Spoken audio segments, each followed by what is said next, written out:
The rise and fall of the corporate ministry 1999। WWE का सबसे dark, सबसे powerful faction बना द कॉर्पोरेट मिनिस्ट्री।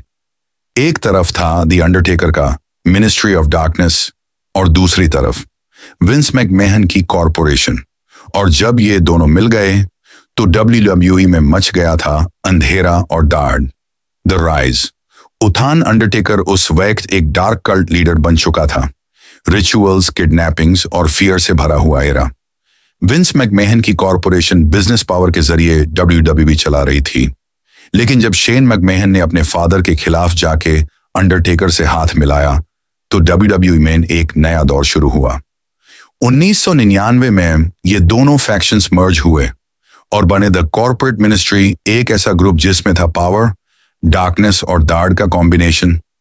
पावर और chaos WWE का कंट्रोल कॉर्पोरेट मिनिस्ट्री के मेंबर्स थे। Undertaker, Shane McMahon, triple H, Chyna, big boss man, Acolytes, Bradshaw और Faarooq, median और विसरा। उनका मिशन था स्टोन कोल्ड स्टीव ऑस्टिन को खत्म करना और WWE पर कंप्लीट कंट्रोल लेना। अंडरटेकर कहता था वो एक हायर पावर के अंडर हैं। हर रॉ में डार्कनेस छाई रहती थी, किडनैपिंग्स होती थी और क्राउड शॉक में रहता था। उन्होंने तो स्टेफनी मैकमहन को भी किडनैप कर लिया था। द रिवील, असली सच सब लोग सोच रहे थे। ये हायर पावर कौन है? कोई मिस्टीरियस फिगर, कोई पुराना लेजेंड। लेकिन जब वो हुड उठा, सब स्टंड रह गए। वो था विंस मैकमहन खुद। विंस ने हंसी के साथ कहा, it was me Austin, it was me all along. उस पल ने WWE यूनिवर्स को हिला दिया। अंडरटेकर, जिससे लोग डार्क गॉड समझ रहे थे, वो सिर्फ विंस के गेम का हिस्सा निकला।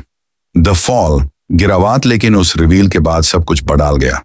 कॉर्पोरेट मिनिस्ट्री की पावर टूट गई, फैंस का इंटरेस्ट कम हो गया और फैक्शन अंदर से बिगड़ने लगा। ऑस्टिन ने बदला लिया, ट्रिपल एच अलग हो गया और अंडरटेकर गया एक नए एवटार में, द अमेरिकन बैडआस। 1999 के एंड तक कॉर्पोरेट मिनिस्ट्री का चैप्टर खत्म हो चुका था। लेगेसी, विरासत, ये फैक्शन ज्यादा टाइम तक नहीं दिखा, लेकिन जितना रहा WWE के हिस्ट्री में उसका इम्पैक्ट अनफॉरगेटेबल है। और वो एक line, it was me Austin, it was me all along, आज भी फैंस के दिल में गूंजती है। कॉर्पोरेट मिनिस्ट्री उठी थी पावर और डार्कनेस से, लेकिन गिर गई अपने ही सीक्रेट्स के बोझ से। पर उनका अंधेरा WWE के लेजेंड में आज भी जिंदा है।